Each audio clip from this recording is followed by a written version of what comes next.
on Complete Country in Toronto. How are you doing? I'm doing great. I'm glad to be in Toronto. And we're excited to have you on Complete Country for the first time. Yes.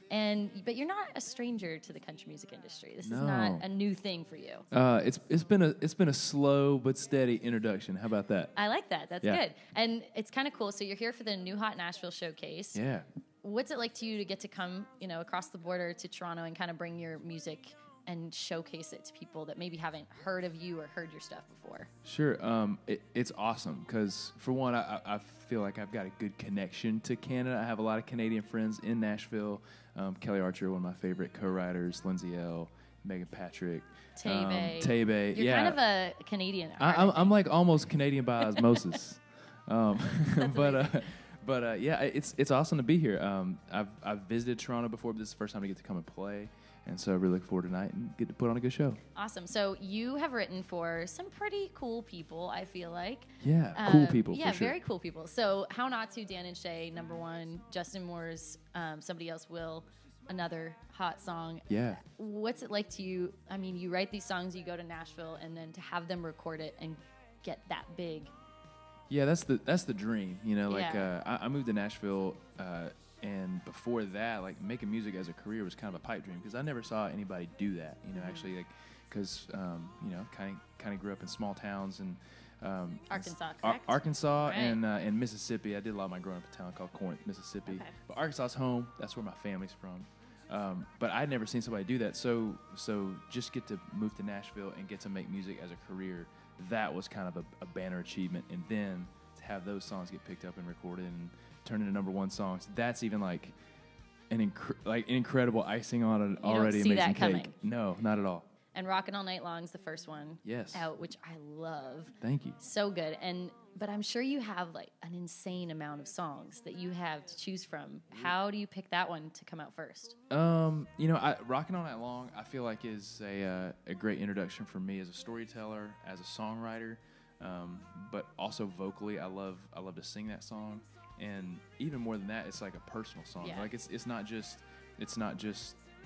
words in a song.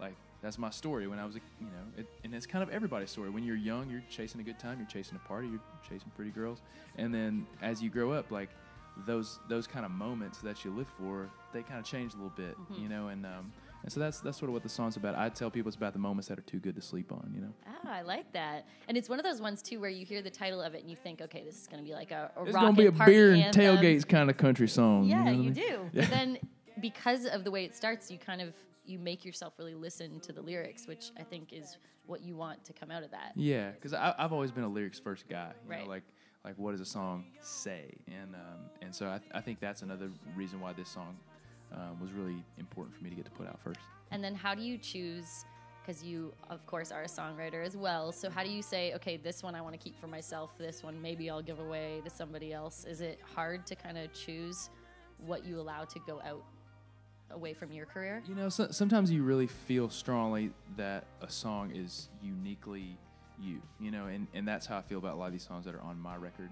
And I don't know, there are other songs that, like, maybe they are, maybe they aren't, and sometimes they just find a home with another artist that really connects to it. And so you just kind of got to play it by ear and like what you think is you, and what you're willing to let go. There's no real rhyme or reason to it. Miranda honestly. Lambert or Dan Shay want to record it, you probably are going to say okay. Yeah, why not? And then so you just got off the road with Lindsay L., yeah, fellow Canadian girl. Yes, love her. So that was the Monster Outbreak Energy tour.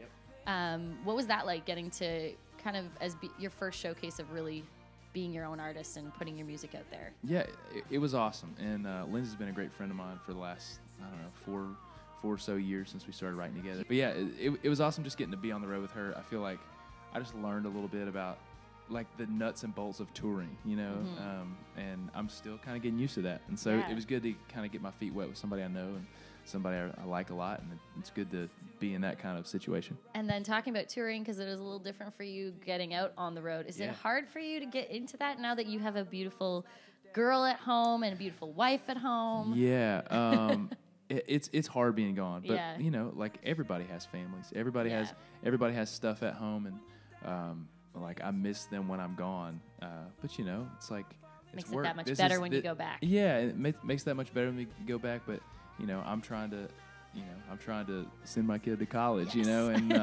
and all that stuff, just like everybody else. So, we're out here and we work, and when we go home, we're home.